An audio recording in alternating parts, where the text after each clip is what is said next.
Estamos de volta. Vamos ler o último versículo do capítulo 11 antes de passar para o 12. E armará as tendas do seu palácio entre os mares e o monte glorioso e santo, mas chegará ao seu fim, e não haverá quem o ajude. E armará as tendas do seu palácio, refere-se a ele se apoderando do templo que foi construído, detendo os sacrifícios, como profetizado no capítulo 8, versículo 9 ao 12.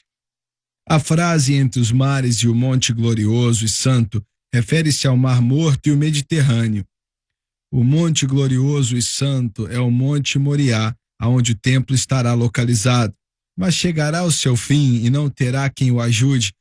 Está vinculado à primeira parte deste versículo, que fala dele quando profana o templo.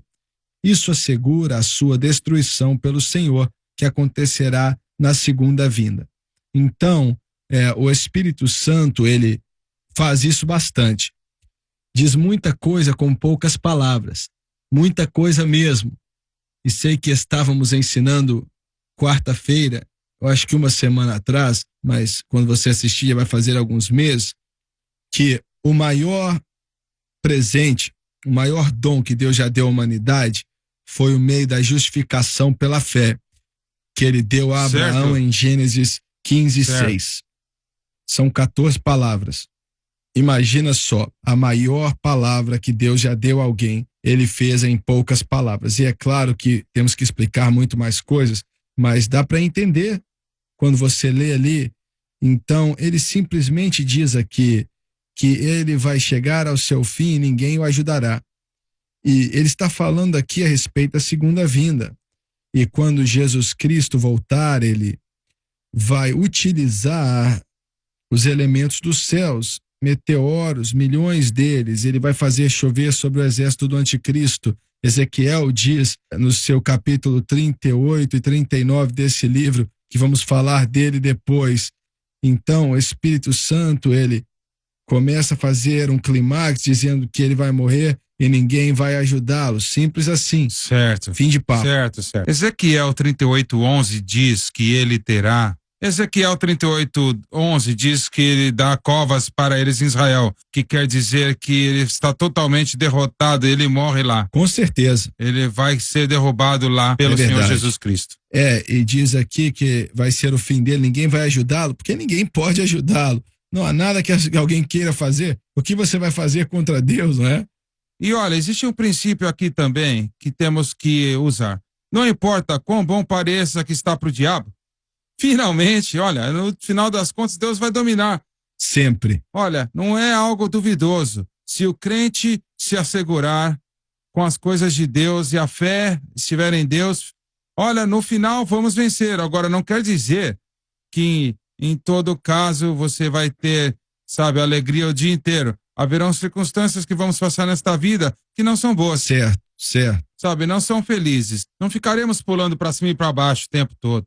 Mas se ficarmos firmes na nossa fé, no final, quando a cortina fechar, vai ser Deus que vai ter o resultado final e não Satanás. É uma garantia, é fato. Certo, é garantido. Assim, olha, é claro que a gente brinca aqui, eu já li a última página do livro, nós vencemos. Certo, vencemos. Mas é verdade, isso é verdade. Irmão Suega, temos que manter isso em mente, porque nós temos que passar por esses tempos difíceis. Certo. Temos dias ruins, dias duros. E olha, o cristianismo que é pregado hoje, sabe, se você tiver fé, você não vai passar por problemas, sabe? Não. E se realmente você conhece a Deus, você vai passar por algumas tribulações e você vai encarar alguns gigantes. Parece que ele vai destruir a Israel.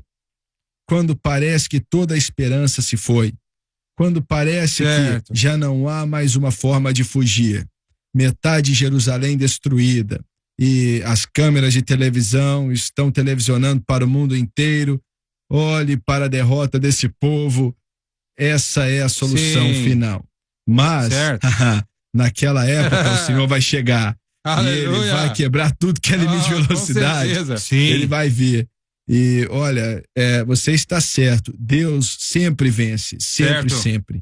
E olha, alguns eventos que vão acontecer às vezes esses eventos faz a gente clamar a Deus como Israel clamou naquele momento. Por que você não vai para o céu e volta? E quando eles chamarem e clamarem o nome dele, sabe, eles não clamam o nome de Jesus. somente clamando a Deus. Certo, certo. Do fundo do coração, desejando a Deus mais do que qualquer outra coisa. E ele virá. Ele nunca vai rejeitar uma pessoa. Ele virá. Verdade. Ele está vindo e vai ser...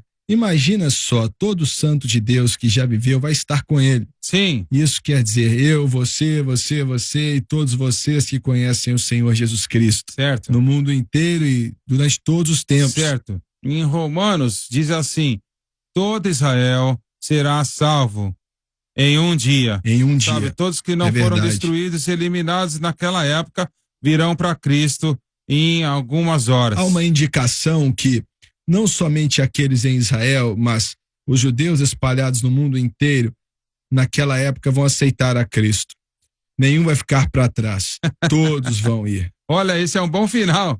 Eu também concordo. Olha, algo muito poderoso que Lauren trouxe nos dá aqui o princípio de que se uma pessoa passa em oposição contra Deus e se andar em uma direção contra Deus, o resultado final será uma destruição.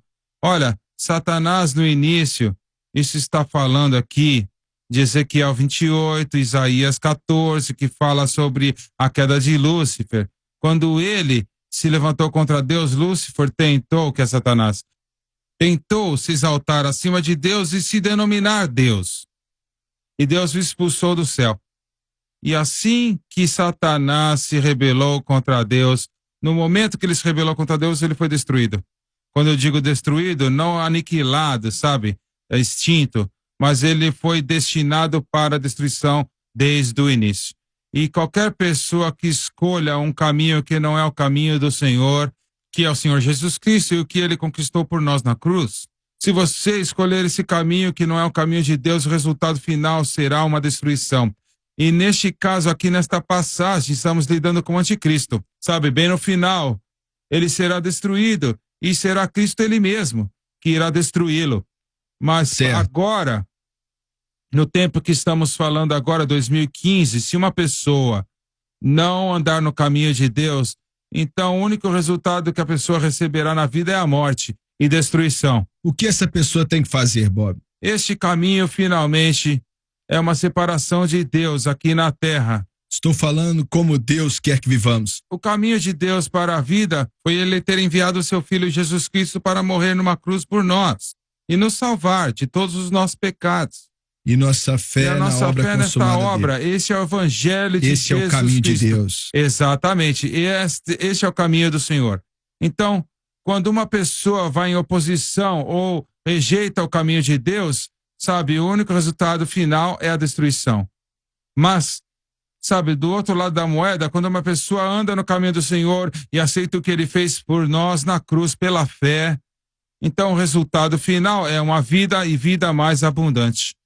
E ele disse em Romanos 6:23, diz assim, porque o salário do pecado é a morte, mas o dom gratuito de Deus é a vida eterna em Cristo Jesus, nosso Senhor. Por que o mundo inteiro não vê isso? Jesus morreu pelo mundo inteiro. Ele morreu pelo mundo inteiro. Sabe, quando você estuda as religiões do mundo, pelo menos um pouco, o cristianismo bíblico, e eu uso esse termo cristianismo bíblico, porque existe uma forma de cristianismo que não é bíblico e que Deus não pode honrar. Mas, de qualquer forma, quando você coloca as religiões do mundo contra o cristianismo bíblico, não há comparação. Certo. Não há comparação. Você vê as outras coisas construídas em cima de superstição ou ódio, ou uma outra coisa aí, sei lá. Medo. Verdade, medo. A maioria deles baseado no medo. Jeremias diz assim, cisternas quebradas, rachadas, mas a água da vida flui através da verdade de Cristo que ele fez por nós. O que o Bob mencionou é que Satanás odeia até aqueles que o servem. Verdade. Eles odeiam. Certo, e ele só tem um propósito em mente, e é de matar, roubar e de destruir. Jesus disse, o ladrão vem só para matar e para destruir também. Mas eu vim para que eles tenham vida e tenham uma vida abundante. Olha, o espírito de engano que prende o homem nos vícios causou com que milhões de pessoas morressem perdidos eternamente. Agora, os líderes de Israel